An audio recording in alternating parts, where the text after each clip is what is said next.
توکلت بسم اللہ افتتحت وعلی اللہ توکلت بسم اللہ افتتحت وعلی اللہ توکلت صلی اللہ علی حبیبہ سیدنا و مولانا محمد وآلہ واصحابہ اجمعین۔ اللہ اکبر اللہ اکبر اللہ اکبر، لبیک لبیک لبیک یا رسول اللہ صلی اللہ علیہ وسلم۔ الحمدللہ وحدہ والصلاة والسلام علی من لا نبی بعدہ وعلی آلہ واصحابہ الذین اوفوا عہدہ، اما بعد فاعوذ باللہ من الشیطان الرجیم، بسم اللہ الرحمن الرحیم۔ وَاذْكُرْ رَبَّكَ كَثِيرًا، صدق اللہ العظیم وصدق رسولہ النبی الکریم الامین۔ ان اللہ وملائکتہ یصلون علی النبی یا ایہا الذین آمنوا صلوا علیہ وسلموا تسلیما۔ الصلاۃ والسلام علیک یا سیدی یا رسول اللہ وعلی آلک واصحابک یا حبیب اللہ۔ مولاي صل وسلم دائما ابدا علی حبیبک خیر الخلق کلہم، منزہ عن شریک فی محاسنہ فجوہر الحسن فیہ غیر منقاسم۔ محمد تاج رسل اللہ قاطبۃ، محمد صادق الاقوال والکلم، محمد ذکرہ روح لانفسنا، محمد شکرہ فرد علی الامم۔ رب صلی وسلم دائما ابدا علی حبیبک خیر الخلق کلہم۔ اللہ تبارک و تعالی جل جلالہ وعم نوالہ وتم برہانہ وعظم شانہ وجل ذکرہ وعز اسمہ کی حمد و ثناء،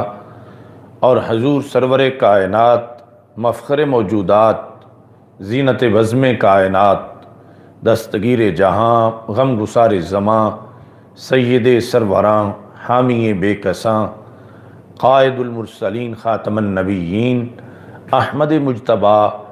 جناب محمد مصطفیٰ صلی اللہ علیہ وآلہ واصحابہ وبارک وسلم کے دربار گوہر بار میں ہدیہ درود و سلام عرض کرنے کے بعد السلام علیکم ورحمۃ اللہ وبرکاتہ۔ رب ذوالجلال کے فضل اور توفیق سے ماہ رمضان المبارک کے مقدس اور نور افروز لمحات میں آج ہم 28ویں سالانہ فہم دین کورس کا افتتاح کر رہے ہیں۔ اللہ کا کروڑوں بار شکر ہے کہ اس نے ہمیں فہم دین کی اس تحریک کو آگے بڑھانے کی توفیق عطا فرمائی، اور آج اس کی دی ہوئی توفیق سے 28واں فہم دین کورس لاہور کی سرزمین پر مرکز صراط مستقیم تاج باغ کے اندر اس کا افتتاح کیا جا رہا ہے۔ فہم دین کورس کے تمام موضوعات کی تشہیر کر دی گئی ہے۔ انشاءاللہ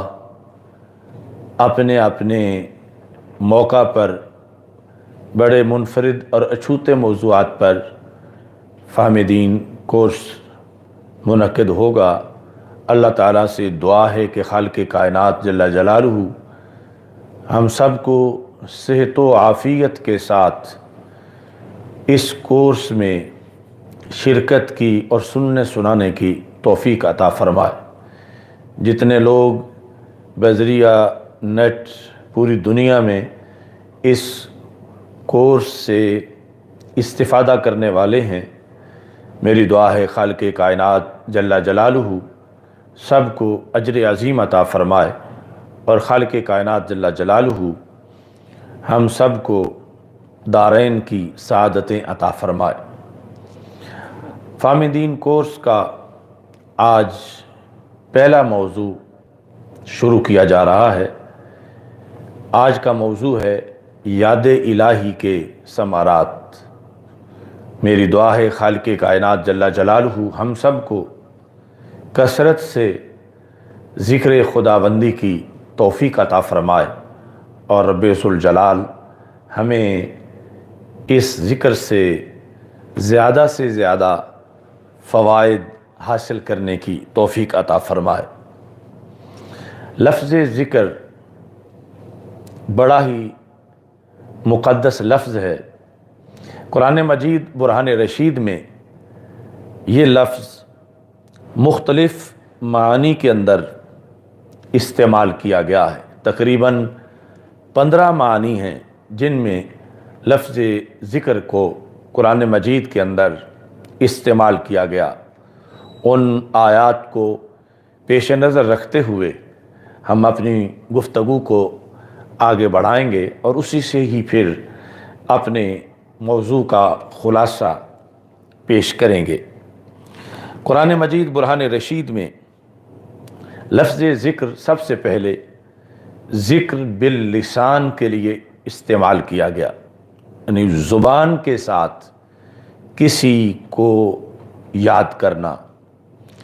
قرآن مجید برہان رشید میں سورہ بقرہ کے اندر خالق کائنات جل جلالہ نے حج اور عرفات کے مختلف احکام کو بیان کرتے ہوئے فرمایا فَاذْكُرُوا اللَّهَ كَذِكْرِكُمْ آبَاءَكُمْ، تم اللہ کا ذکر کرو جس طرح کہ تم اپنے آباء کا ذکر کرتے ہو،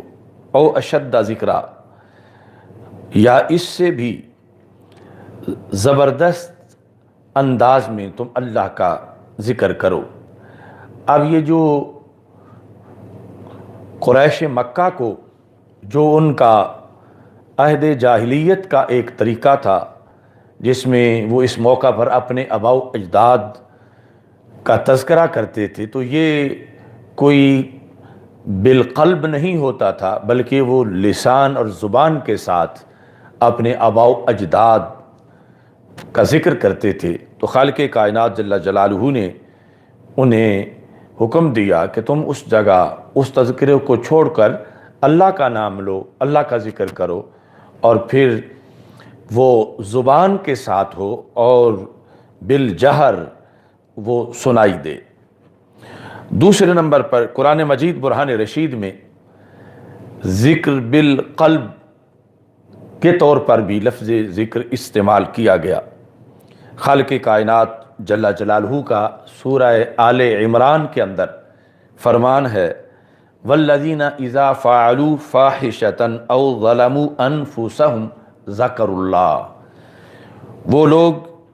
کہ جو جب کوئی گناہ کریں یا جانوں پہ ظلم کریں تو ذکروا اللہ فاستغفروا لذنوبہم، تو انہیں رب ذوالجلال یاد آتا ہے، تو پھر وہ اپنے گناہوں کی بخشش طلب کرتے ہیں۔ تو یہاں پر ذکر اللہ بالخصوص دل کے اندر وہ اللہ کی طرف بندے کا دھیان ہے کہ جب اس کا نفس اسے ملامت کرتا ہے کہ تم نے یہ غلطی کیوں کی، اللہ دیکھ رہا تھا، خالق کائنات جل جلالہ کی طرف متوجہ ہونا اور دل کا دھیان ادھر جانا، خصوصی طور پر یہاں اس مطلب کے اندر لفظ ذکر کو استعمال کیا گیا ہے۔ تیسرے نمبر پر قرآن مجید برہان رشید میں ذکر کا استعمال ایک گفتگو مذاکرہ کے انداز میں بھی ملتا ہے، جس طرح کہ خالق کائنات جل جلالہ ارشاد فرماتا ہے فَاذْكُرُونِي اذکرکم یا وَاذْكُرْ فِي الْكِتَابِ ابراہیم یا اذکرنی عند ربک، یہاں اپنے بادشاہ کے پاس میرا تذکرہ کرنا، تو یہ لفظ ذکر خصوصی طور پر یعنی گفتگو کے انداز میں استعمال کیا گیا ہے۔ چوتھے نمبر پر ذکر بمعنی خبر ہے، جس طرح کہ سورہ کہف کے اندر خالق کائنات فرماتا ہے قُلْ سَأَتْلُو عَلَيْكُمْ مِنْهُ ذِكْرًا، یعنی اس بارے میں تمہیں خبر دوں گا۔ پانچویں نمبر پر لفظ ذکر واعظ اور نصیحت کے معنی میں ہے۔ سورہ انعام کے اندر ہے کہ خالق کائنات جل جلالہ ارشاد فرماتا ہے فَلَمَّا نَسُوا مَا ذُكِّرُوا بِهِ فَتَحْنَا عَلَيْهِمْ أَبْوَابَ كُلِّ شَيْءٍ، کہ جب وہ لوگ بھول گئے اس چیز کو جو ہم نے انہیں واعظ کیا تھا، ہم نے انہیں نصیحت کی تھی، ہمارا پڑھایا ہوا سبق وہ بھول گئے، تو ہم نے ان کو مزید ان کی لگام ڈھیلی کرنے کے لیے ہر چیز کے دروازے ان پر کھول دیے۔ چھٹے نمبر پر لفظ ذکر وحی کے معنی میں بھی قرآن مجید میں استعمال ہے، جس طرح کہ سورہ صافات کے اندر ہے فَالتَّالِيَاتِ ذِكْرًا، یہاں پر ذکر بمعنی وحی ہے۔ یہ چھٹا معنی تھا۔ ساتویں نمبر پر قرآن مجید برہان رشید میں لفظ ذکر قرآن کے معنی میں بھی استعمال ہے کہ لفظ ذکر بولا گیا اور مراد اس سے قرآن ہے، جس طرح وَهَذَا ذِكْرٌ مُبَارَكٌ، قرآن مجید برہان رشید کا تذکرہ ذکر سے کیا گیا، یا اِنَّا نَحْنُ نَزَّلْنَا الذِّكْرَ وَإِنَّا لَهُ لَحَافِظُونَ، تو یہاں پر بھی ذکر بول کے خود مکمل قرآن مجید برہان رشید لیا گیا۔ آٹھویں نمبر پر لفظ ذکر سے مراد تورات اور کتب سابقہ بھی قرآن مجید میں لی گئیں، جس طرح کہ خالق کائنات جل جلالہ کا سورہ نحل کے اندر فرمان ہے فَاسْأَلُوا أَهْلَ الذِّكْرِ إِن كُنتُمْ لَا تَعْلَمُونَ، یعنی اس وقت جب یہ آیت اتری تو اہل ذکر وہ جو پہلی کتابوں کے ماہرین تھے ان کے لحاظ سے یہ لفظ ان پر بولا گیا۔ نویں نمبر پر ذکر بمعنی شرف ہے۔ خالق کائنات جل جلالہ کا فرمان ہے وَإِنَّهُ لَذِكْرٌ لَكَ وَلِقَوْمِكَ،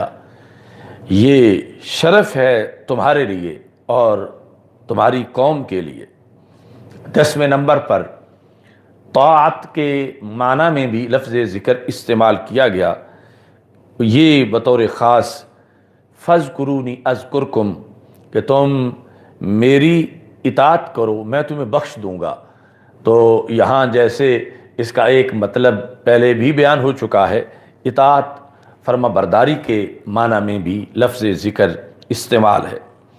11ویں نمبر پر لفظ ذکر بیان کے مطلب میں بولا گیا۔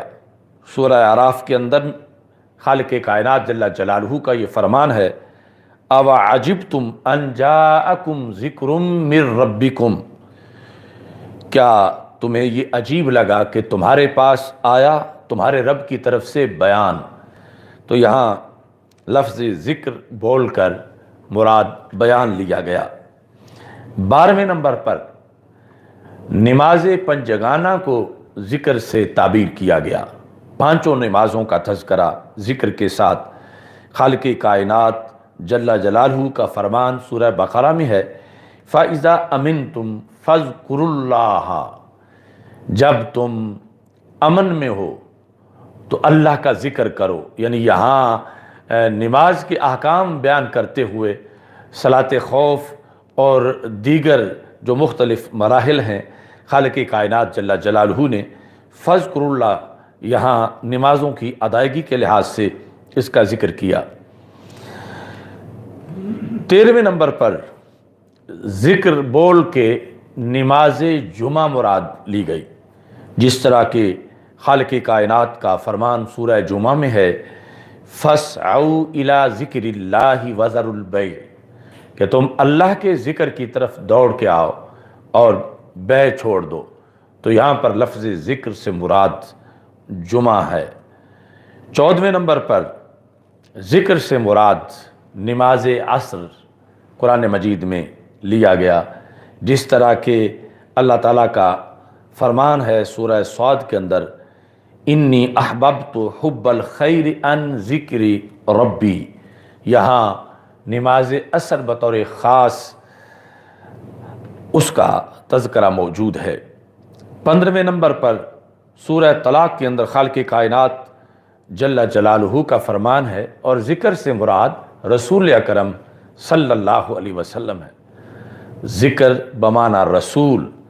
جس طرح کہ خالق کائنات ارشاد فرماتا ہے قد انزل اللہ الیکم ذکر الرسول، تو یہاں لفظ رسول جو ہے وہ ذکر کی ہی تشریح ہے اور ذکر کی وضاحت ہے کہ یہاں ذکر سے مراد کیا ہے۔ تو یہ اختصار کے ساتھ قرآن مجید سے ہم نے ایک خلاصہ پیش کیا کہ لفظ ذکر مختلف معانی کے اندر قرآن مجید برہان رشید میں استعمال کیا گیا۔ اس کے ساتھ قرآن مجید میں اس کے استعمال میں یہ تفصیلات بھی ہیں کہ ذکر مطلقاً بھی استعمال ہوا اور مقیداً بھی استعمال ہوا۔ خالق کائنات جل جلالہ فرماتا ہے یا ایھا الذین آمنوا اذکروا اللہ ذکرا کثیرا، کہ اے ایمان والو اللہ کا ذکر کرو اور ذکر کثیر کرو۔ تو یہاں ساتھ وقت کا ذکر نہیں کہ کس وقت کرو، وقت کی تقیید نہیں، مطلقاً ذکر کیا گیا۔ اور دوسری جگہ خالق کائنات جل جلالہ نے فرمایا وَسَبِّحُوهُ بُكْرَةً وَأَصِيلًا، تو یہاں ساتھ وقت کا ذکر کیا گیا۔ اس بنیاد پر ذکر مطلقاً بھی ذکر ہے، مقیداً بھی ذکر ہے، اور مطلقاً ذکر ہونے کی وجہ سے یہ اس کا افادہ ہے کہ اس سے 24 گھنٹے کی ہر گھڑی کے اندر جب ایک انسان ایسی حالت میں ہے کہ وہ ذکر کر سکے تو اس کے لیے یہی آیت جواز فراہم کر رہی ہے، اباحت فراہم کر رہی ہے۔ ہر منٹ کے لیے، سیکنڈ کے لیے علیحدہ علیحدہ آیت کی ضرورت نہیں ہے۔ یہی اللہ کا فرمان اذکروا اللہ ذکرا کثیرا، کوئی 1 بجے کرے، 1:05 پہ کرے، 10 منٹ پہ کرے، 10 بجے کرے، تو یہ آیت اس کے ذکر کو جواز فراہم کرتی ہے اور اس پہ اجر و ثواب کا ترتب ہوتا ہے۔ قرآن مجید برہان رشید میں غفلت اور نسیان کے مقابلے میں بھی ذکر کا استعمال کیا گیا۔ اللہ تعالیٰ فرماتا وَلَا تَكُن مِّنَ الْغَافِلِينَ، آپ غافلین میں سے نہ ہوں، تو مطلب یہ ہے کہ آپ ذاکرین میں شمار ہوں۔ رب ذوالجلال نے پھر قرآن مجید میں ذکر پر جو مرتب فوائد ہیں ان کا بھی ذکر کیا۔ رب ذوالجلال سورہ جمعہ میں فرماتا ہے وَاذْكُرُوا اللَّهَ كَثِيرًا لَعَلَّكُمْ تُفْلِحُونَ، اللہ کا ذکر کثرت سے کرو تاکہ تم کامیاب ہو جاؤ۔ یعنی یاد الہی یہ گارنٹی ہے کامیابی کی، اور فلاح ایک جامع فائدہ ہے جو کروڑوں فائدوں پر مشتمل ہے۔ دارین کی فلاح کی ضمانت اللہ کے ذکر کے اندر موجود ہے۔ قرآن مجید برہان رشید میں ذکر کے جو مختلف انداز ہیں ان میں یہ بھی ہے کہ خالق کائنات جل جلالہ ارشاد فرماتا وَلَذِكْرُ اللَّهِ اکبر، اللہ کا ذکر یہ ہر شے سے بڑا ہے۔ وَلَذِكْرُ اللَّهِ اکبر، اللہ کا ذکر اکبر ہے، یعنی اللہ خود بھی اکبر ہے، اللہ اکبر، اور دوسری طرف ولا ذکر اللہ اکبر، اللہ کا ذکر جو ہے وہ اکبر ہے۔ خالق کائنات جل جلالہ قرآن مجید برہان رشید کے اندر مختلف فوائد ذکر کے بیان کرتے ہوئے مختلف حالتیں جو ذکر کی ہیں ان کا بھی تذکرہ فرماتا ہے، جس طرح کہ سورہ آل عمران کے اندر ہے، رب ذوالجلال فرماتا ہے الذین یذکرون اللہ قیاما وقعودا وعلی جنوبہم، وہ لوگ جو اللہ کو یاد کرتے ہیں کھڑے ہو کر اور بیٹھ کے اور اپنے پہلوؤں پر۔ تو قرآن مجید برہان رشید کی ان آیات کے خلاصہ کے ساتھ رسول اکرم نور مجسم شفیع معظم صلی اللہ علیہ وسلم کی چند احادیث سے ہم اس موضوع کا جو خلاصہ ہے اس کو مکمل کرتے ہیں۔ حضرت ابو درداء رضی اللہ تعالیٰ عنہ کہتے ہیں کہ نبی اکرم صلی اللہ علیہ وسلم نے یہ ارشاد فرمایا الا انبئکم بخیر اعمالکم، کیا میں تمہیں سب سے افضل عمل کی خبر نہ دوں؟ وَأَزْكَاهَا عِنْدَ مَلِيكِكُمْ، کیا میں تمہیں اس عمل کی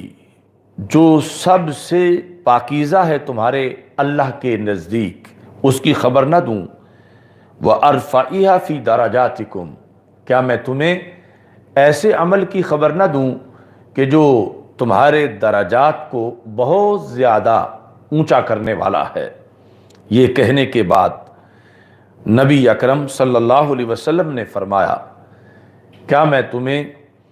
وَخَيْرٌ لَكُمْ مِنْ إِنفَاقِ الذَّهَبِ وَالْوَرْقِ، ذهبی والورق، میں تمہیں ایسا عمل بتانے لگا ہوں جو تمہارے لیے سونا صدقہ کرنے سے بڑا عمل ہے، چاندی صدقہ کرنے سے بڑا عمل ہے۔ وَخَيْرٌ لَكُمْ مِنْ أَن تَلْقَوْا عَدُوَّكُمْ فَتَضْرِبُوا أَعْنَاقَهُمْ، میں تمہیں ایسا عمل بتانے لگا ہوں کہ تم جہاد کے اندر جب دشمنوں کے سر قلم کر رہے ہو تو اس عمل سے بھی بڑا عمل میں تمہیں بتانا چاہتا ہوں۔ تو صحابہ کرام رضی اللہ تعالی عنہم نے کہا بلا یا رسول اللہ صلی اللہ علیہ وسلم، آپ فرمائیں کہ کون سا عمل ایسا ہے کہ جس کی یہ تمام خوبیاں جو آپ نے بتائیں وہ موجود ہیں؟ تو رسول اکرم صلی اللہ علیہ وسلم نے فرمایا ذکر اللہ تعالی، اللہ کا ذکر، یعنی یہ ثمرات یاد الہی پہ مرتب ہوتے ہیں کہ حد درجے کا صدقہ اور اتنا مشکل کار جہاد جس میں کافروں کو مارنا اور خود جام شہادت نوش کرنا یا ان کے ہاتھوں زخمی ہونا، نبی اکرم نور مجسم شفیع صلی اللہ علیہ وسلم نے فرمایا ان سب سے بڑھ کر جو چیز ہے وہ اللہ تعالیٰ کا ذکر ہے۔ رسول اکرم صلی اللہ علیہ وسلم نے یہ بھی ارشاد فرمایا، حضرت ابو موسیٰ اشعری رضی اللہ تعالی عنہ ارشاد فرماتے ہیں مثل الذی یذکر ربہ والذی لا یذکر ربہ مثل الحی والمیت، اس کی مثال جو کہ اللہ کا ذکر کر رہا ہے اور اس کی مثال جو اللہ کا ذکر نہیں کر رہا، ان دونوں کی مثال حی اور میت کی طرح ہے کہ جو ذکر کر رہا ہے وہ زندہ ہے اور جو ذکر نہیں کر رہا وہ مردہ ہے۔ نبی اکرم صلی اللہ علیہ وسلم نے ارشاد فرمایا کہ جو بندہ بستر پہ لیٹے اور باوضو ہو، اللہ کا ذکر کرتے کرتے اس کو نیند آ جائے، ہمارے آقا صلی اللہ علیہ وسلم ارشاد فرماتے ہیں اگر اس دوران اس کو تھوڑی سی جاگ آتی ہے سأل اللہ من خیر الدنیا والآخرہ الا اعطاہ ایاہ، اس دوران دنیا اور آخرت کے لحاظ سے وہ اللہ سے جو کچھ مانگے گا رب ذوالجلال اس کو عطا فرما دے گا۔ یعنی وہ جو ذکر کرتے کرتے سو گیا تھا تو وہ نیند ویسے حالت غفلت ہے، لیکن وہاں اس ذکر کی برکت سے نیند جب تھوڑی سی دور ہوئی اور اس نے اللہ تعالیٰ سے جو سوال کیا، خالق کائنات جل جلالہ نے اس ذکر کی وجہ سے اس کو وہ عطا کیا، جس کی وضاحت رسول اکرم صلی اللہ علیہ وسلم نے اپنے فرمان میں ذکر فرمائی ہے۔ حضرت ابو ہریرہ رضی اللہ تعالی عنہ رسول اکرم صلی اللہ علیہ وسلم سے ذکر پر مرتب ہونے والے ثمرات کا تذکرہ کرتے ہوئے یہ بیان کرتے ہیں جو صحیح میں موجود ہے۔ ہمارے آقا صلی اللہ علیہ وسلم ارشاد فرماتے ہیں کہ جس وقت کوئی بندہ سوتا ہے، یعقد الشیطان علی قافیۃ رأس احدکم اذا ہوا نام ثلاث عقد، کہ جب کوئی سوتا ہے تو شیطان اس کی گدی پر 3 گریں لگا دیتا ہے، یعنی جہاں سر ختم ہو رہا ہے اور گردن اور سر کا جو جوڑ ہے اس جگہ پر شیطان 3 گریں لگاتا ہے، اور یہ 3 گرہیں لگا کر ہر گرہ پر شیطان یہ کہتا ہے علیک لیل طویل فرقد، کہ بڑی لمبی رات ہے تو سو جا۔ اب یہ ایک معنوی طور پر پیکنگ ہے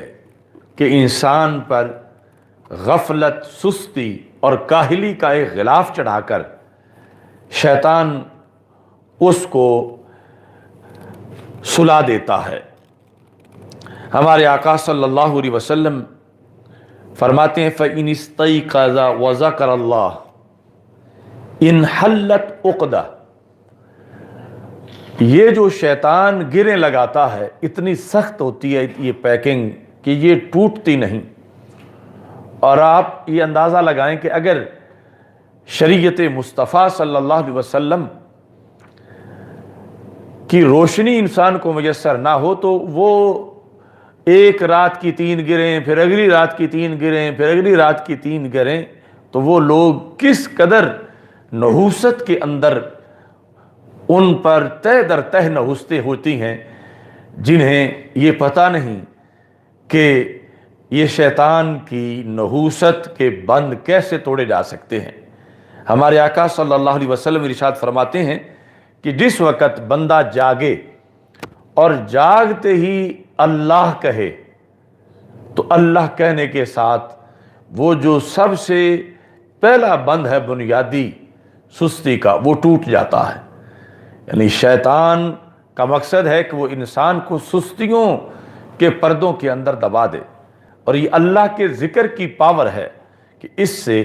شیطان کا وہ پردہ ٹوٹتا ہے، اور یہ نبی اکرم صلی اللہ علیہ وسلم کی تعلیمات کی برکات ہیں کہ مومن جب ان پہ عمل کرتا ہے تو پھر اس کو خوشی ملتی ہے، وہ حشاش بشاش ہوتا ہے۔ تو ہمارے آقا صلی اللہ علیہ وسلم فرماتے ہیں جب اللہ اس نے کہا تو ایک گرہ کھل گئی، فَإِن تَوَضَّأَ انحلت عقدہ، پھر اس نے اگر اٹھ کے وضو کیا تو دوسری بھی کھل گئی، فَإِن صَلَّى انحلت عقدہ، اس نے پھر جب تیسری وضو کر کے نماز پڑھی تو تیسری گرہ بھی کھل گئی۔ تو اس بنیاد پر فَأَصْبَحَ نَشِيطًا طَيِّبَ النَّفْسِ، تو پھر وہ اس کی صبح یوں ہوتی ہے کہ وہ حشاش بشاش ہوتا ہے، وہ شیطان کی نحوست اس سے اتر چکی ہوتی ہے۔ اب اس سے جو روز مرہ کے ہماری زندگی کے معاملات ہیں اس میں دیکھنا چاہیے کہ اسلام ہمیں حشاش بشاش رکھنا چاہتا ہے، اور اسلام نے اس کا طریقہ ہمیں دیا ہے، اور یہ اللہ کے ذکر کی خوبی ہے۔ اور دوسرے لوگ جو سکھ ہیں، ہندو ہیں، کرسچن ہیں، یہود ہیں، جو بھی ہیں، ان کا جو معاملہ ہے وہ جتنا بھی نہا دھو لیں ان کو وہ تازگی نہیں مل سکتی جو تازگی ایک مسلمان کو اللہ کے ذکر سے ملتی ہے، اور اس مکمل طریقے سے جو طریقہ نبی اکرم صلی اللہ علیہ وسلم نے اپنی امت کو عطا فرمایا۔ اس میں جو لفظ ذکر کے لحاظ سے اللہ کا لفظ بولا گیا تو یہ بھی ایک وضاحت ہے کہ اب علماء نجد جو ہیں وہ اس بات کی ضد کرتے ہیں کہ صرف اللہ اللہ یہ کوئی ذکر نہیں، وہ نحو کے لحاظ سے کہ یہ صرف مفردات میں سے ایک مفرد ہے، یہ کوئی جملہ نہیں، کوئی جملہ بنے تو پھر اس پر کوئی حکم مرتب ہو کہ اللہ کی تعریف کی گئی، صرف اللہ وہ کہتے ہیں کوئی ذکر نہیں۔ جبکہ اہل سنت و جماعت کے جو اوراد و وظائف ہیں صوفیاء کے، ان کے اندر صرف اللہ اللہ اس طرح بھی ذکر کیا جاتا ہے۔ تو حقیقت یہ ہے کہ صرف اللہ کہنا یہ بھی ذکر سے خالی نہیں، یہ بھی ذکر ہے۔ جس طرح کہ اب یہاں یہ ذکر ہے وذکر اللہ، اس نے اللہ کا نام لیا، اللہ کہا، اور دوسری حدیث شریف کہ قیامت تب آئے گی جب زمین پر کوئی اللہ اللہ کہنے والا نہیں رہے گا۔ تو اس طرح پتہ چلا کہ اللہ اللہ کہنا بھی ایک ذکر ہے، اور اس کے بھی بڑے ثمرات ہیں، اس کے بھی بڑے فوائد ہیں، اور اس وقت تک قیامت نہیں آئے گی جب تک یہ کہنے والے بھی زمین پر موجود ہوں گے۔ ذکر الہی کے لحاظ سے جو ثمرات ہیں، فوائد ہیں، اور اس کے اندر جو قوت ہے، نبی اکرم صلی اللہ علیہ وسلم ارشاد فرماتے ہیں جب شام کا وقت ہوتا ہے تو دروازوں کو بند کر دو، برتنوں کو ڈھانپ دو اور اس پر اللہ کا نام لو۔ ویسے تو شیطان اتنا طاقتور ہے کہ کروڑوں امریکہ بھی اس کا مقابلہ نہیں کر سکتے، لیکن جب بسم اللہ پڑھ کے ایک دھاگا بھی دروازے میں باندھ دیا جائے تو وہ دھاگا بھی شیطان نہیں توڑ سکتا کہ اس کو توڑ کے اندر داخل ہو جائے، کیونکہ نبی اکرم صلی اللہ علیہ وسلم نے یہ طریقہ بتایا اور یہ اللہ کے نام کی قوت بتائی اور یہ شریعت کے طریقے کی طاقت بتائی۔ اور اس سے یعنی پتہ چلتا ہے کہ ایک مومن کے پاس ذکر الہی کی صورت میں کتنا بڑا سہارا ہے، اور کس قدر ایک مومن کو رب ذوالجلال نے یہ توفیق دے رکھی ہے۔ اللہ کا نام لینے کے فوائد ویسے تو گنے نہیں جا سکتے، مختصر یہ ہے کہ اگر شیطان کو بھگانا ہو تو ذکر الہی کیا جائے، اللہ کو راضی کرنا ہو تو ذکر الہی کیا جائے، غم کو مٹانا ہو تو ذکر الہی کیا جائے، چہرے اور دل کو پرنور کرنا ہو تو ذکر الہی کیا جائے۔ جو شخص یہ چاہتا ہے کہ اس کے رزق میں اضافہ ہو تو وہ ذکر الہی کرے۔ ایسے ہی خالق کائنات جل جلالہ کے فضل سے جسے یہ ہے کہ اس کا دل زندہ رہے، حیات قلوب کے لیے بھی ذکر الہی بہت بڑا کردار ادا کرتا ہے۔ جو شخص یہ چاہتا ہے کہ گناہ مٹ جائیں تو پھر اس کا علاج بھی ذکر خداوندی میں ہے۔ ایسے ہی اللہ تعالیٰ کا ذکر عذاب سے بچاتا ہے، جسے شخص جس کو یہ ہے کہ سکون نازل ہو، رحمت آ جائے اور وہ جہاں بیٹھا ہے فرشتے اس کو آ کے ڈھانپ لیں، تو اسے پھر ذکر کا اہتمام کرنا چاہیے۔ اللہ کا نام لینے سے یہ ساری چیزیں اس کو میسر آتی ہیں۔ جس محفل کو بابرکت بنانا مقصد ہے تو وہ بھی ذکر الہی سے بنتی ہے۔ ذکر الہی عبادات میں سے سب سے آسان ترین عبادت ہے، اور ذکر الہی عبادات میں سے سب سے افضل ترین عبادت ہے، یعنی آسان بھی ہے اور افضل بھی ہے۔ ایسے ہی ذکر کی وجہ سے خالق کائنات جل جلالہ انسان کے ذہن کے پردے بھی ہٹاتا ہے۔ یعنی جب انسان کے سامنے کسی مسئلے کے اندر مشکلات درپیش ہوں اور وہ حل نہ ہو رہا ہو تو اللہ کا ذکر کرنے سے وہ مسئلہ حل ہو جاتا ہے۔ ایسے ہی جس وقت انسان کو کہیں وحشت کا سامنا ہو اور خوف ہو اور ہولناک ماحول ہو تو اللہ کا ذکر کرنے سے وہ ساری وحشت جو ہے وہ ختم ہو جاتی ہے۔ کسی شخص کا دل سخت ہو تو اس کو نرم کرنے کے لیے بھی ذکر الہی کام دیتا ہے۔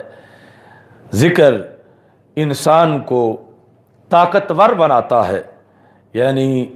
ایک انسان جو ذاکر نہیں اس میں وہ قوت نہیں جو ذکر کرنے والے انسان کے اندر قوت ہے۔ ذکر الہی جس کی زبان اس ذکر کے ساتھ تر و تازہ رہتی ہے۔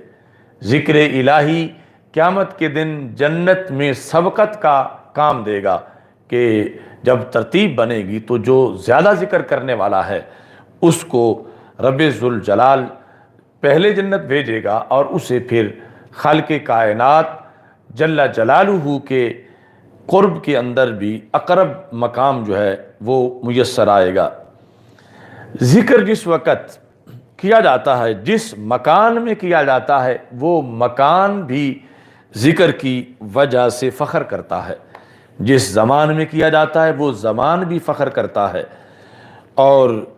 ایسے ہی کے لحاظ سے مختلف مخلوقات، مثلا پہاڑ ہیں تو وہ ایک دوسرے سے پوچھتے ہیں کہ کیا آج تجھ پہ کسی نے ذکر کیا ہے یا ذکر نہیں کیا۔ ذکر کی بنیاد پر انسان منافقت سے بچ جاتا ہے، چونکہ قرآن مجید برہان رشید میں خالق کائنات جل جلالہ نے منافقین کے لحاظ سے یہ کہا وَلَا يَذْكُرُونَ اللَّهَ إِلَّا قَلِيلًا، کہ ذکر اللہ کا ذکر منافقین بہت تھوڑا کرتے ہیں۔ تو اس بنیاد پر یعنی نفاق کو دور کرنے کے لیے بھی اللہ کا ذکر کام آتا ہے۔ اس میں یہ چیز بھی بڑی ملحوظ خاطر رکھنے کی ضرورت ہے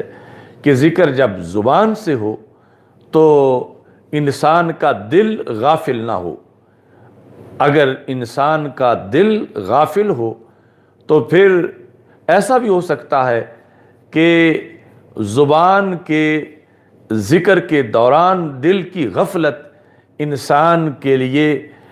پردے بن جانے کا باعث بنے کہ اس کے دل پہ پردے بن جائے۔ تو زبان کا ذکر انسان کو متوجہ کرنے کے لیے، اور اصل یہ ہے کہ اس کا دل اللہ کی طرف متوجہ ہو۔ لیکن اس میں بعض صورتیں ایسی ہیں کہ جب تک زبان کے ساتھ لفظوں کی ادائیگی نہیں ہوگی تو اس وقت تک وہ ذکر شمار نہیں ہوگا۔ جس طرح کہ رشید میں ہے، خالق کائنات جل جلالہ ارشاد فرماتا ہے اقیم الصلاۃ لذکری، کہ تم نماز قائم کرو میرے ذکر کے لیے۔ اب نماز میں کوئی بندہ زبان نہیں ہلاتا، تلفظ نہیں کرتا تو وہ نماز نہیں ہوگی۔ سورہ فاتحہ کا پڑھنا، سورت ملانا، تسبیح کرنا، تشہد پڑھنا، یہ سارے جو ہیں ان کے اندر تلفظ جو ہے وہ ضروری ہے۔ زبان ہلائے بغیر محض دل میں خیال کرنا جو ہے اس سے ذکر کا حکم اس پر نہیں لگے گا۔ اگرچہ بعض حالات میں جب انسان پوری طرح اپنے دل و دماغ کے لحاظ سے اللہ کی طرف متوجہ ہے تو یقیناً اس کا بھی فائدہ ہے اور وہ ایک حضوری ہے، لیکن جو مخصوص اذکار ہیں ان کے لیے پھر یہ ضروری ہے کہ جو تلفظ، جو طریقہ شریعت کے اندر بتایا گیا ہے اس طریقے کے مطابق وہ ذکر کیا جائے۔ چونکہ خالق کائنات جل جلالہ نے فَاذْكُرُوا اللَّهَ كَمَا هَدَاكُمْ، اللہ کا ذکر کرو جس طرح کہ اس نے تمہیں ہدایت دی، یعنی جس طرح اس نے طریقہ بتایا، جس طرح اس کی طرف سے شرائط ذکر کی بتائی گئیں، آداب ذکر کے بتائے گئے۔ تو اس بنیاد پر ذکر کا طریقہ سیکھنا قرآن و سنت سے جو مخصوص اذکار ہیں ان کے لحاظ سے یہ ضروری ہے۔ باقی بندہ مومن جس وقت ایمان رکھتا ہے تو پھر نبی اکرم صلی اللہ علیہ وسلم کا فرمان ہے الصائم یسبح عظامہ، روزے دار کی ہڈیاں بھی تسبیح کرتی ہیں۔ تو اس بنیاد پر ایک حالت ایسی ہے کائنات کے اندر، وہ احوال بھی اللہ کے ذکر پر دلالت کرتے ہیں۔ مثلا یہ چوپائے جو ہیں وہ سر ان کے جھکے ہوئے ہیں، وہ چر رہے ہیں، ان کی یہ حالت بھی ایک ذکر پر دلالت کر رہی ہے۔ اور بندہ مومن جس وقت وہ صحیح العقیدہ ہے، ایماندار ہے، تو اس حالت کے اندر اس نے جب کہ روزہ رکھا ہوا ہے تو روزے کی حالت میں اگر ضرورت کے پیش نظر، یہ غفلت کا سونا مراد نہیں ہے، ضرورت کے پیش نظر جو اسے نیند آ گئی اور وہ سو گیا، تو ہمارے آقا صلی اللہ علیہ وسلم نے سونے کی حالت بھی اس کی ایسی قرار دی کہ گویا کہ اس کی ایک حاضری لگ رہی ہے۔ الصائم یسبح عظامہ، فرمایا کہ جو روزے دار ہے اس کی ہڈیاں بھی تسبیح کرتی ہیں۔ تو اس بنیاد پر انسان کو چاہیے کہ وہ زیادہ سے زیادہ